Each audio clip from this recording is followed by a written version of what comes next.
So, ayan guys, kaagising ko lang. Gabi na pala. So, magluluto ako ng macaroni. Pinalaga ako na, pinaprepare ko na ang mga gagamitin. At ito, nalaga na din. Lagyan lang natin ng oil. Ay, ang dami. Ayan. Lagyan natin ang sibuyas. So, ito guys, macaroni ni Rosmar. Ganito po ako magluto ng spaghetti. Papanood ko sa inyo. Favorite na favorite ko yung timpla ko talaga. Hindi ako naglalagay ng paste. So, ayan yung in-order kong cabinet sa IKEA. Mukhang next year pa nila mabubuo. Ching-ching tulog. Si Nanay busy. Ayan na nga, nagising ngayon. Ako luto-lutuan mo na merienda namin. Saka ng mga staff.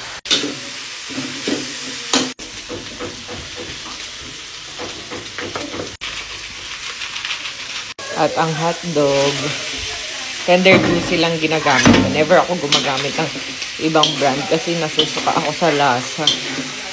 Tender juicy lang yung bet ko. Ayan. Eh, nilalagyan ko nito. Ayoko kasi ng maasim. Ayan. Tapos tubig. Tapos nilalagyan ko ng UFC ketchup. Yan lang ding brand na. Hindi ako naglalagay ng iba. And sugar. Yan, medyo madami-dami ako mag-sugar. Sarap. Hindi ako tumitikim pag nagluluto ako. Inaamoy ko lang ako si Kintak. Charis. All done. Kain. Tapos ayan. Aming juice. Sarap guys. Kaya na. Nagising na sila.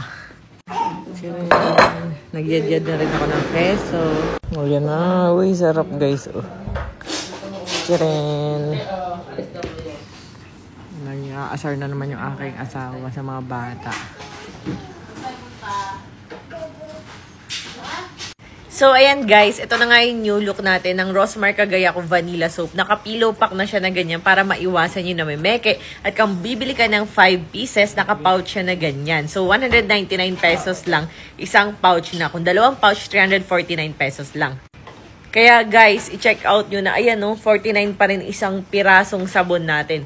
Yan yung formulation na minahal nyo noong 2022. Yung magaspang at amoy vanilla. Kaya guys, check out nyo na, bilisan nyo na. Ayan siya guys, oh. Pwede yan sa mga bagets, buntis at lactating, and for face and body niya. Kung gusto nung mabilis pumuti, kuminis, mag-goodbye mga peklat, dark spots, yan na yung sabon na para sa inyo. Check out nyo na. Hanapin nyo na lang sa mga sellers, sabihin nyo yung ganyan.